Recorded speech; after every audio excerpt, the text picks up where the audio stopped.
with us back in time to the year 40 BC. It's early morning at the sumptuous villa near the little town of Herculaneum.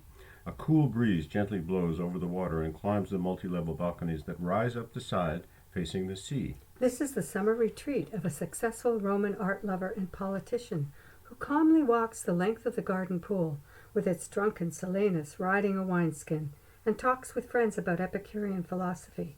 Non fui, non sum, non curo. In 79 AD, this villa, the town, and the nearby coastal retreats of Pompeii, Oplantis, Bosco Reale, and others were buried in a day by the surprise eruption of Mount Vesuvius. Herculaneum and this villa were preserved under 20 meters of lava and ash. And here, unlike at Pompeii, the falling debris buried and sealed everything in a tomb-like preserve, such that second-story rooms survived, as did wood and other organic materials, a loaf of bread fresh from the oven, a bowl of eggs, a little child's bed. The villa lies just outside the town on the edge of the sea, now inland after 2 millennia of silt accumulations.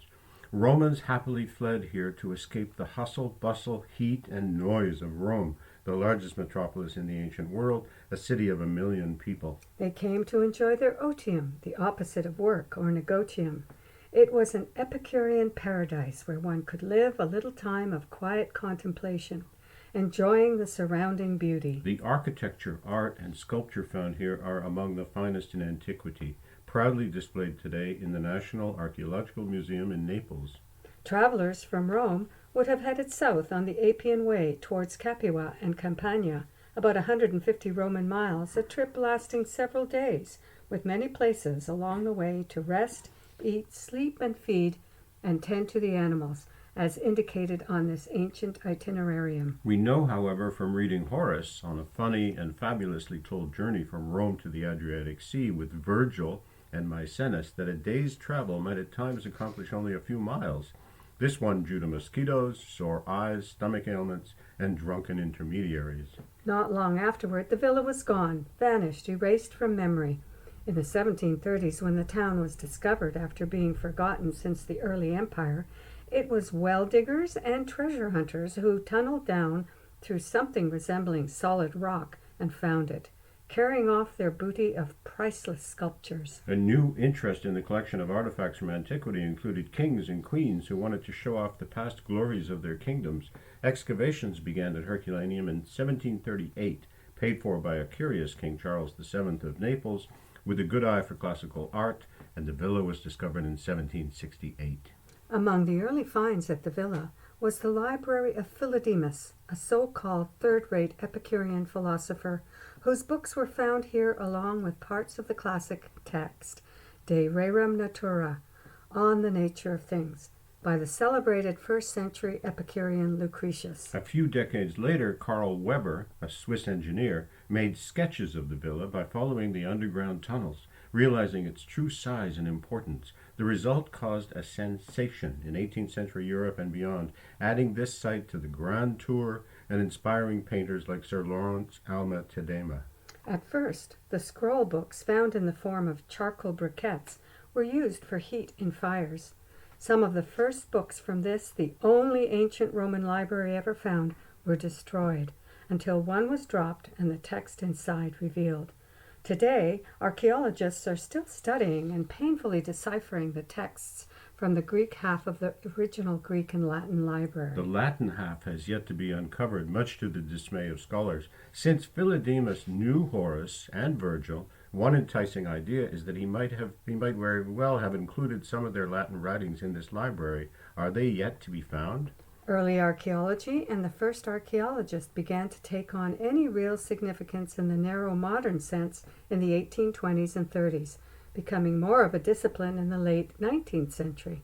Archaeology grew into a tool of historical research in the 20th century with important advances in technology. And it was during this period that the American oil baron and art collector J. Paul Getty commissioned a copy of the villa based on Weber's drawings and gave us the Getty Villa at Malibu Beach in Southern California to house his collection of Greek and Roman art. This villa echoes this ancient world treasure on the Amalfi Coast. Today, archaeologists continue their work in Herculaneum, slowly revealing the multi-layered story of this extraordinary place in this time. Looking back to the first century, as our Roman art lover and politician peacefully, perhaps fearlessly, as Epicureanism would expect, walks the lengths of his garden pool, we discover the man. His name is Piso, from Lucius Calpurnius Caesoninus Piso. He probably built this villa with some of the wealth he acquired through taxes and other means while governor of Macedonia in 58 BC, a plum appointment by the Roman Senate. Piso is the father of Calpurnia, the third or fourth wife of none other than Julius Caesar, the one who was with him the morning he walked to his assassination in the theater of Pompey, built by his former rival. Calpurnia had a dream that Caesar should be wary on that day, the Ides of March, a little while later confirmed by the utterance of a soothsayer on the way. Caesar must have walked around this same garden pool at the villa, under the shaded portico, the water sparkling, reflecting the sunlight above. He may even have weighed in on the Epicureanism his new father-in-law espoused.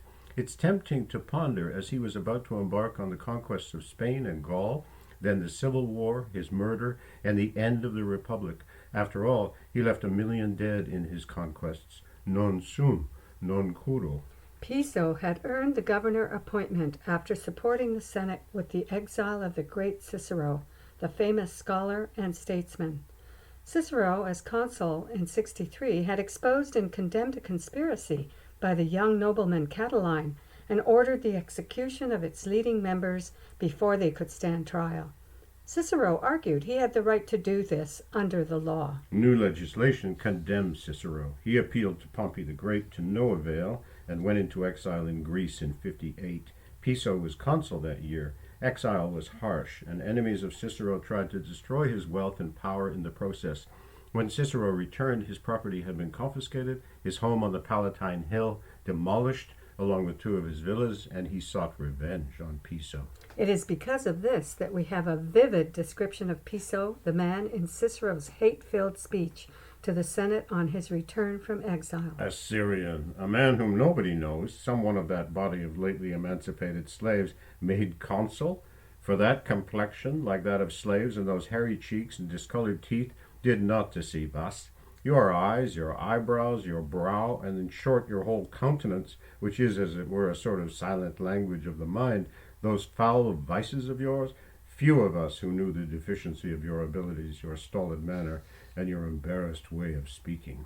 You crept into honors through men's blunders by the recommendation of some old smoke-dried images, though there is nothing in you at all resembling them except your color. This is the man that owned the villa that is now called the Villa of the Papyri, thanks to the Papyrus Library. We call it Piso's Villa, as do many historians. The villa contained a priceless collection of art.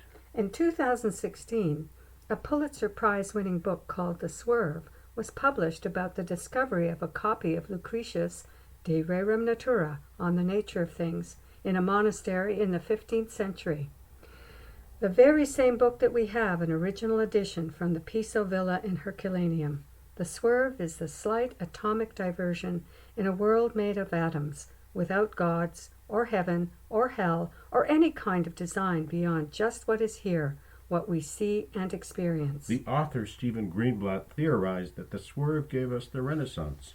Perhaps the Swerve also gave us the end of the Roman Republic and the beginning of the Empire at the Battle of Actium in 30 BC, at the dawn of the Augustan Age and the Pax Romana.